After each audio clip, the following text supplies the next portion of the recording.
So let's talk about how we got exposed to Nightmare on Elm Street, shall we? Sure.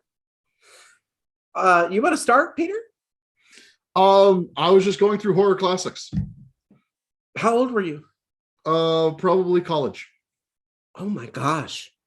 And did you always have an interest in horror or? Oh no. My first horror movie scared the bejesus out of me.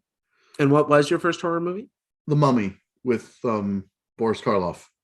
Oh, now there's a classic. I've never seen it. It's really creepy because like in some of the more eerie, macabre scenes, there's no music. Oh, and how is the camera angle on that one?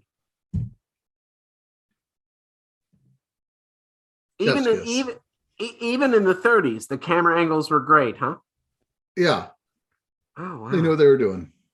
Uh-huh. And so you just came to Nightmare on Elm Street. It was the recommendation of someone, or? Well, it's just like I knew it was a horror classic. Okay. Right. And so I was like, I should watch some of these horror classics and see what I think of them. So I watched like Halloween, Nightmare on Elm Street.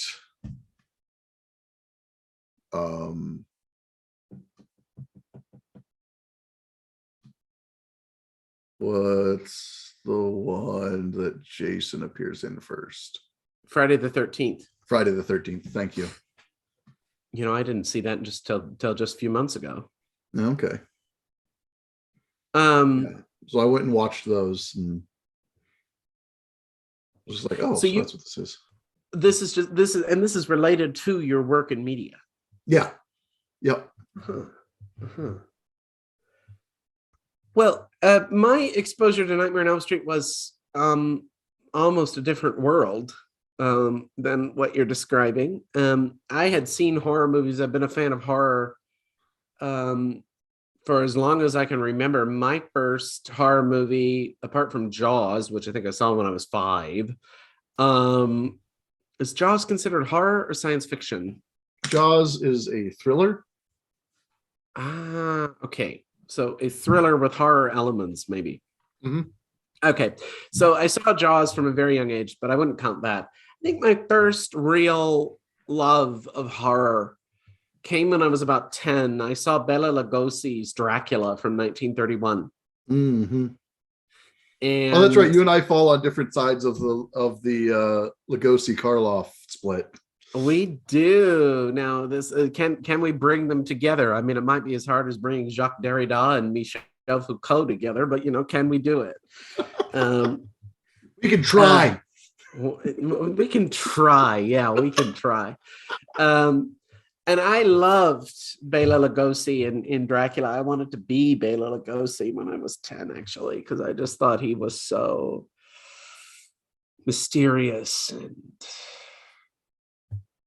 complicated and deep, and he did that performance so well, and I still think that to this day Lugosi was the best Dracula.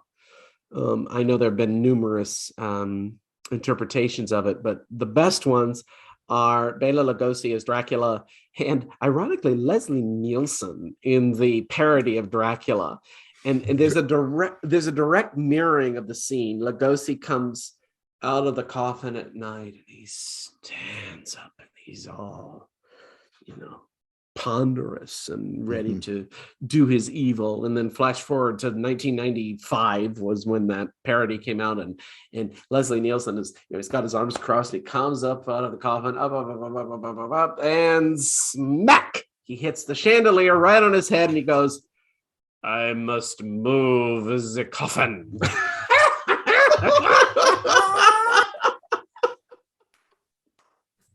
Bela Lugosi's Dracula flies in a window at night, and it's an okay looking bat, but it's not that great. Well, yeah. the Leslie Nielsen's bat, it's got Leslie Nielsen's head on it, and then bat wings, and it flies and smack right into the window, and then falls off and way onto the ground. Oh my God, it's just a riot. So basically, I'm still, even though I love the Leslie Nielsen version because it's a parody of the Bela Lugosi. And I just, to this day, and I know the 1931 Dracula is more based on the play, actually. I read that somewhere, and I think it's accurate than it is the novel. Right. But I just think, for me, I think until the day I die, Bela Lugosi is Dracula. So that was my first exposure to horror, and then I watched other. Bela Lugosi has another wonderful movie, a film adaptation based on Poe's The Raven. Mm-hmm. And I loved that. And then I got into basically whatever Bela Lugosi was in, because he always kept playing Dracula over and over and over again. Right. And they sort of got worse and worse and worse and worse. Parallel to Robert Englund. I mean, world-class actor, really bad scripts. There's a strong parallel there. So I looked at all those, and then so I guess this is really, how did we get into horror? Maybe title that, or if you make this a separate video, how Brock and Peter discovered horror. So I looked at all those, and then I moved into Sam Raimi's The Evil Dead, because I am I've never admitted this publicly, but I'll admit it now. I was a huge fan of Xena Warrior Princess. Mm-hmm. And Xena Warrior Princess is Sam Raimi and Rob Tappert and Bruce Campbell. And guess who's in The Evil Dead? Sam Raimi, Rob Tappert, and Bruce Campbell is the star. So I got into The Evil Dead based on Xena. And I loved the Evil Dead movies. I don't so much now. I think Evil Dead 1 and Army of Darkness are good, but Evil Dead 2 doesn't hold the interest for me that it once did. Evil Dead 2 is primarily a remake of Evil Dead 1. Which is possibly why I don't like it as well. Yeah. And Army of Darkness is an all-time classic. Give me some sugar, baby. Give me some sugar, baby. Yeah, that's oh god. This is my boomstick. I thought that was from Evil Dead 2 that he says that. That's from Army of Darkness. Okay, I haven't seen Army of Darkness in so long. I've forgotten. Made in Grand Rapids, Michigan. You know why, right? Because Raimi and Tappert and Campbell, they're all from Grand Rapids. They're all from that area. I know. Yeah, they were college friends. Yeah, well, I went to college in Grand Rapids, so. Did you go to their? Did they all go to Calvin?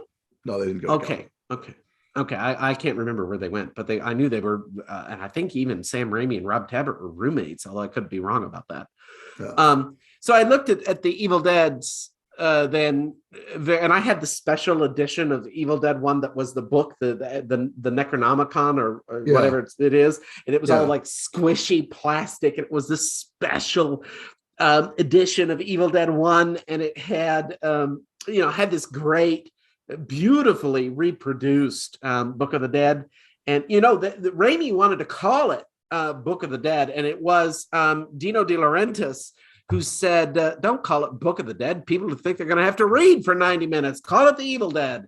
But anyway, so the Evil Dead was a thing.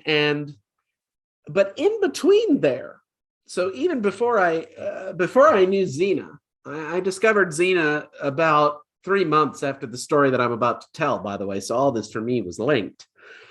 It was 1999, January of 1999.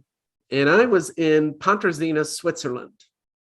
And I'd gone there because my parents had my stepfather was having a reunion of sorts with some old classmates from gymnasium. And I got to go along to learn how to ski. So I learned how to ski in the Swiss Alps, not in Pontresina, but in a neighboring town about 20 minutes away called St. Moritz. And there's a very famous skiing area there, and so I was over there to learn those lessons. Well, we were staying in Hotel Albris in Pontresina, which is a lovely hotel from the 19th century. Still open today. I checked their website because I want to go visit them. I'm only 5-6 hours away from there now. And I had my own room, believe it or not. I was lucky enough to have my own room at age 11. Okay. And I didn't speak a word of German, but was laying in my bed in Albris and flipped on the television. And what came on was the scene from Nightmare on Elm Street where Nancy is in her pajamas running away from Freddy, where she tells Glenn, just before that, she tells Glenn to watch her and wake her up if he sees anything unusual. Of course, Glenn is so incompetent that he sleeps right through it. Yeah. But that's what I saw. And then I watched the whole rest of the movie. And did I mention I didn't speak a word of German? Okay. Do not speak a word of German. The movie is all in German, perhaps, obviously, because it's overdubbed, right? For the as American movies often are in Germany and or German speaking countries. And this is a character called Fred Krueger. I was so scared. I could not shut the TV off. I could not change the channel. When the movie ended, I was still so scared that I tried to sleep, but the drapes on my window made shapes that my 11-year-old mind could only see as Freddy's glove. Oh, wow. Right over my bed. It was midnight. I was convinced that Freddy Krueger was coming in through my window to murder me. And I stayed up all night. I did not sleep 1 minute watching CNN World News, because CNN World News was in English. It was the only English channel there. And I have loved that movie ever since, because as I got older and then I got into Evil Dead and then also saw Robert Englund and other things, one of them being, of course, V, the miniseries V, but the other one being a very underappreciated adaptation of Phantom of the Opera, where Robert Englund plays the Phantom. And the only limitation of that movie is he sort of looks like Freddy Krueger they made his makeup too similar, but it's a great adaptation of it. And through my then obsession to that time with Xena, which had elements of horror in it because of Raimi and Tapper. I mean, they were always into the horror genre, and they picked that up in Xena in ways that, by the way, Hercules' Legendary Journeys did not. That was basically John Wayne superimposed on the ancient Greece, where Xena was horror blended with fantasy, blended with martial arts, Japanese martial arts. Right. And then my love of this increased. I'm no longer scared that Freddy is coming through my window at night, but I was utterly terrified. And that is something I will never forget. And of course, I've seen all the Screams. I love Scream. Scream is just Craven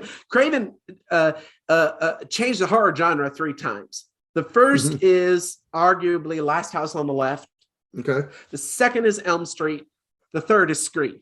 Okay. And he shifts the whole genre of horror movie making in those 3 periods of his work. I mean, the mastermind that he was. I can say that as an adult, whereas it all began because 11-year-old me, and actually, Peter, I was 10 to that time because my birthday is in February. And this was January. This was around this time that I was over there. So 10-year-old me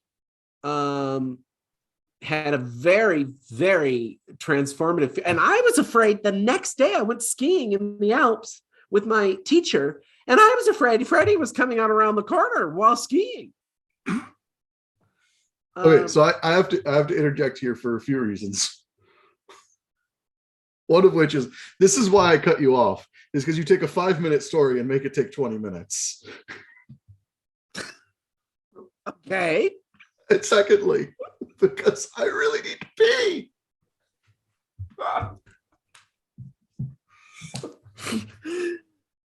Okay, well, you can do what you want with that material then. Okay, I will.